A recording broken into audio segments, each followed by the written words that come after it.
Ao anatin'ny kolotsaina malagasy kosa no anoizantsika ny vaovao. Anisany fomba amam-panao mampiavaka ny malagasy moa ny fanaovana, ny famadihana, ny vanim-potoana fialan-tsasatra lehibe dia ny volana jolay ka hatramin'ny volana oktobra eo moa ny tena fanaovan'ny maro izany. Andeha ary ho fantaritsika ny zava-misy amin'ny tsena ny Lambamena amin'izao vanim-potoana fanaovana ny famadihana izao. Fanadihadiana irana amin'ny vola ravoavy. Tsy mandeha ny tsena ny famarotana Lambamena na dia ao anatin'ny vanim-potoana fanaovana famadihana izao hoy ny nambaram-pivarotra etsy-Anosy. Raha ny fanazavana nentin'izy ireo dia noho ny krizy dia niena ny fianakaviana izay manomana famadihana tamin'ity taona 2024 ity. Nambaran'izy ireo fa mpanararoatra mibetsaka amin'izao ary nambaram-pivarotra ihany koa fa ny karazana Lambamena mora vidy no tena ampiasain'ny olona amin'izao fotoana izao. Amin'ity izao tena fa rehefa misy olona maty dia misy manararoatra reny, misy olona tokotokofonosana dia izy manararoatra manararoatra razara-maina. Fa ny amin'izao zany tena tsika mihitsy moa manapatonga tena hoe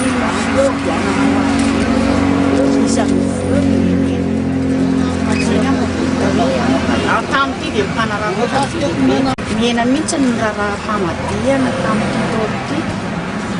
Fa isa-taona izy na dia hoe lasa sety tara misy foana fa tamin'ity izy tena tsisy mihitsy. Tamin'ity taona 2013 ity no tena tsisy. Isa-taona izay raha mitondra lamba folo kely amin'izay tsy lafo fa lafo ny fito. Izao zay izao ny akamaroana heta raha misy tsy vaky satria betsaka ihany koa izay ilay mpivarotra moa mividy vitsy.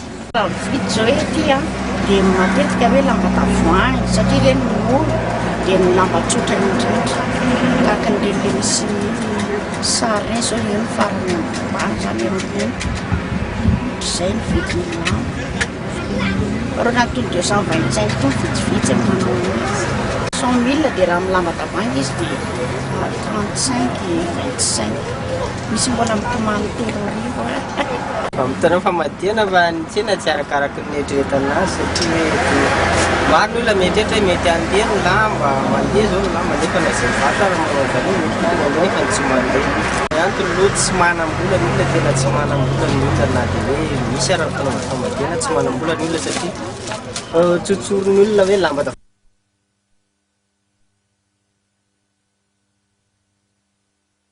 vangana vainila fa tsy dia misy fialan-tsasatra hoe ana tsy maintsy vidy lamba langa fa dia izay manenty tsy fananany toetra raha firenena eto amintsika hoe raha mahalala maro tsy anasa lasa hoe na misy arandrara ka tsy manam-bola ianao zany tsy afa-manoatra. Momba ny vidin'ny Lambamena indray dia miankina amin'ny karazany izany.